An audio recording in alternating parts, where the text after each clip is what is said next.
नमस्कार, मैं अनीता चौधरी और न्यूज़ अड्डा पे आप सभी का स्वागत है। और आपको बताते हैं कि कितने ऐसे संगठन हैं जो अफ़गानिस्तान की ज़मीन से ऑपरेट हो रहे हैं। लोगों को ऐसा लग रहा है कि भारत के लिए ये सबसे बड़ा ख़तरा है। भारत के लिए तो है ही ख़तरा ये, क्योंकि भारत में अंदर वाले भी और बाहर वाले भी भारत को इस्लामिक स्टेट, इस्लामिक कंट्री बनाने की पुरजोर कोशिश में हैं। लेकिन ख़तरा चीन को नहीं है, ऐसा भी नहीं कह सकते। और पाकिस्तान इससे अछूता है तो पाकिस्तान से बड़ा मूर्ख देश और कोई नहीं होगा। आपको बताते हैं कि कौन कौन से ऐसे देश हैं जो यहाँ से ऑपरेट करते हैं। तालिबान तो है ही, हम सब जानते हैं कि तालिबान किस तरह से वहाँ पे ऑपरेट कर रहा है और फ़िलहाल तालिबान का कब्ज़ा है। आपको बता दें कि हाल ही के दिन में काबुल एयरपोर्ट पर कई बार गोलीबारी के एक भयंकर आत्मघाती हमले के बाद बहुत सारे ऐसे संगठन हैं जिनके चेहरे सामने आए हैं। काबुल में पिछले 15 दिनों से कम 200 लोगों की मौत हो चुकी है और 350 से भी ज़्यादा लोग घायल हो चुके हैं। ये हम सब देख रहे हैं। और ऐसे में अगर देखें तो कौन कौन है, तालिबान तो एक्टिव है। ये फ़िलहाल तालिबान का राज वहाँ चल रहा है। हालांकि अमरुल्लाह सलेह और अहमद मसूद जो कि नॉर्दर्न अलायंस के भाग हैं, उनके लड़ाके इनको मुंहतोड़ जवाब दे रहे हैं। उन्होंने अपील की है, खासकर अमरुल्लाह सलेह ने, जो कि फ़िलहाल कार्यवाहक राष्ट्रपति हैं, कि आप अफ़गानिस्तान की आवाम प्लीज़ आप तालिबान के सामने घुटने मत टेकिए, उनसे भागिए मत, लड़िए, डटे रहिए, अपने अधिकार को लेकर रहिए। अहमद मसूद के भी लड़ाके पुरजोर तरीके से मुंहतोड़ जवाब दे रहे हैं। लेकिन अगर विश्व इनका साथ नहीं देता है तो कितने आगे तक चल पाएंगे, ये भी देखना होगा। अमरुल्लाह सलेह ने एक ट्वीट करते हुए अमेरिका पे तंज भी कसा है कि गनीमत है कि वो पूरे अफ़गानिस्तान को अपने बैग में भर के नहीं ले गए। उनको तो पूरा अफ़गानिस्तान लेके जाना चाहिए था। और इस बर्बादी के लिए जैसे वो छोड़ के गए हैं इतना बड़ा देश, और तालिबान के सामने ऐसे घुटने टेक दिया, समझ में नहीं आता कि कैसा देश है। कुछ इस तरह के ट्वीट करते हुए तंज कसा है उन्होंने। अलकायदा काबुल की और अफ़गानिस्तान की ज़मीन से ही ऑपरेट कर रहा है। अलकायदा की अगर बात करें तो सोवियत संघ के अफ़गानिस्तान पर चढ़ाई करने के बाद से ही 1980 से अलकायदा काफ़ी एक्टिव है। और अगर हम देखें तो अफ़गानिस्तान पर तालिबान के कब्ज़े के बाद अलकायदा का एक प्रमुख नेता, जो कि ओसामा बिन लादेन का, जिसको कि अमेरिका अपना सबसे बड़ा दुश्मन समझता था, उसका बेहद करीबी और उनका एक बहुत ही महत्वपूर्ण कमांडर अमीन उल हक तालिबान में अपने पैतृक घर नंगरहार लौट के चला आया है और वहाँ पे वो अपनी ज़मीन तैयार कर रहा है। माना जाता है कि अलकायदा का जो ग्रुप कमांडर है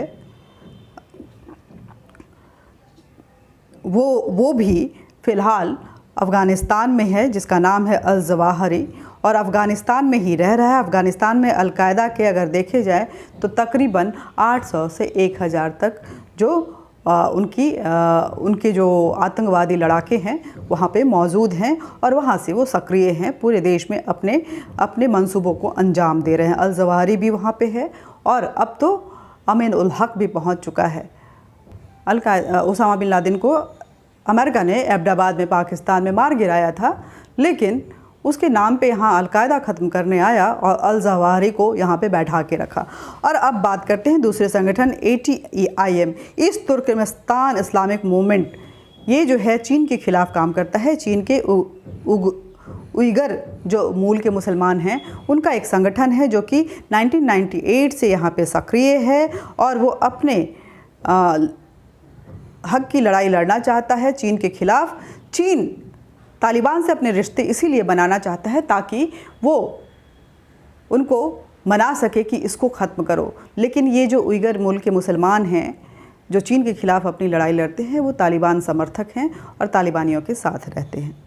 हक्कानी नेटवर्क भी यहाँ से ऑपरेट कर रहा है। हक्कानी नेटवर्क अफ़गानिस्तान में नाटो और अमेरिकी सेना के ख़िलाफ़ लड़ाई लड़ती रही है। अमेरिका इसको सबसे बड़ा दुश्मन मानता है, लेकिन जब हक्कानी ग्रुप के कमांडर्स सड़कों पे, काबुल की सड़कों पे घूम रहे थे तो अमेरिका कुछ नहीं कर रहा था। और अमेरिका का कहना है कि ये ग्रुप जो है उसमें ये विश्व के लिए बेहद खतरा है। 2011 में इस ग्रुप के सबसे बड़े नेता सिराजुद्दीन हक्कानी ने कहा था कि हम अफ़गान के लोगों के बीच अफ़गानिस्तान में अधिक सुरक्षित महसूस करते हैं और हम यहीं रहेंगे। कई मीडिया रिपोर्ट्स बताते हैं कि इस ग्रुप को पाकिस्तानी खुफिया एजेंसी ISI की तरफ से फंड मिलता है। फंड जो है वो पाकिस्तान अलकायदा को भी देता है और ISI और IS खोरसान को भी देता है। इस्लामिक स्टेट ऑफ खोरसान 2015 से अफ़गानिस्तान में सक्रिय है और कई आत्मघाती हमलों में शामिल रहा है। ये हाल ही में हुए काबुल एयरपोर्ट हमले की जिम्मेदारी ISK ने ली थी, इसके लिए जिसमें कि 180 लोगों की जान चली गई थी और तकरीबन 200 से ज़्यादा लोग इसमें घायल हुए थे। और अमेरिका ने अनुमान जताया है कि अफ़गानिस्तान में इस्लामिक स्टेट आतंकवाद के तकरीबन 2000 लड़ाके मौजूद हैं, लेकिन अमेरिका चुपचाप घिसक लिया, उसको कुछ नहीं इससे फ़र्क पड़ता है। तहरीक तालिबान पाकिस्तान भी यहाँ से, हालांकि ISI इसको फंडिंग नहीं देता है, पाकिस्तान की तरफ से इसको फंडिंग नहीं मिलती है, लेकिन पाकिस्तान के ही कुछ कट्टर जो मौलाना हैं जो कि पाकिस्तान में शरिया लॉ लाना चाहते हैं और कट्टरवाद को के वो समर्थक हैं, वो इसको फंडिंग करते हैं। और तहरीक तालिबान का कहना है कि एक दिन वो पाकिस्तान में तालिबानी शासन ला के रहेगा, उस शरिया लागू करके रहेगा और एक कट्टर इस्लामिक देश बना के रहेगा। 2014 में पेशावर में स्कूल हमले में जिनमें कि 150 बच्चे करीब मारे गए थे, इसकी जिम्मेदारी भी तहरीक तालिबान पाकिस्तान यानी कि TTP ने ली थी। अब जैश-ए मोहम्मद की बात करते हैं। जैश-ए मोहम्मद से तो आप अच्छी तरह वाकिफ़ होंगे। हमेशा ही ये भारत के खिलाफ सक्रिय रहता है, भारत के खिलाफ अपने मंसूबों को अंजाम देने की कोशिश करता है और इसका ऑपरेटिंग सिस्टम जो है वो सबसे ज़्यादा अगर एक्टिव है तो इंडिया के खिलाफ है। यह आतंकी संगठन भी पाकिस्तान बेस्ड है, पाकिस्तान फंडेड है। इसमें भारत और अफ़गानिस्तान में अपने पांव पसारे हुए हैं और अफ़गानिस्तान में यह ग्रुप तालिबान और अलकायदा के साथ मिलकर काम करता है। अफ़गानिस्तान में माना जाता है कि इस ग्रुप की ट्रेनिंग सेंटर्स भी हैं, कई कैंप हैं। 2001 में तालिबान की सत्ता से हटने के बाद इसका बेस पाकिस्तान बनाया गया था, लेकिन अब तालिबान फिर से अफ़गानिस्तान में सत्ता में आ गई है। ऐसे में जो जानकार हैं उनका कहना है कि जैश-ए मोहम्मद एक बार फिर वहाँ पे अपना अड्डा जमा चुका है, वो फिर से वहाँ से काम करना चाहता है। लश्कर तैयबा भी पाकिस्तान फंडेड है, हम सभी जानते हैं, भारत के खिलाफ काम करता है। LAT अफ़गानिस्तान में 1990 की दशक से एक्टिव है।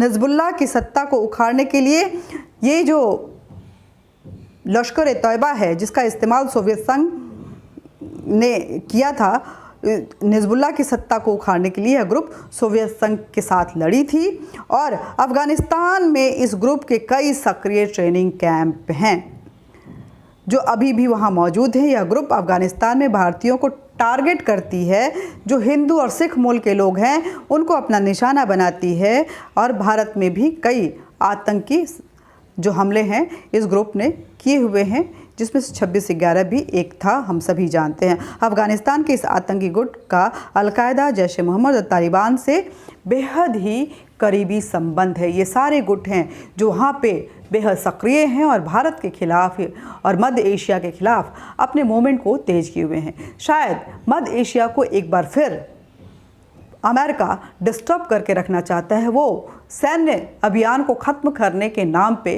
कहीं ना कहीं एक ऐसी गहरी और गंदी चाल चल रहा है जो शायद मानवता के खिलाफ सबसे गंदा और घिनौना कूटनीतिक साजिश होगा। हालांकि अमेरिका ये कहते हुए गया है कि हमारा सैन्य अभियान यहाँ ख़त्म हुआ है, लेकिन कूटनीति के तहत हम यहाँ पे सक्रिय रहेंगे।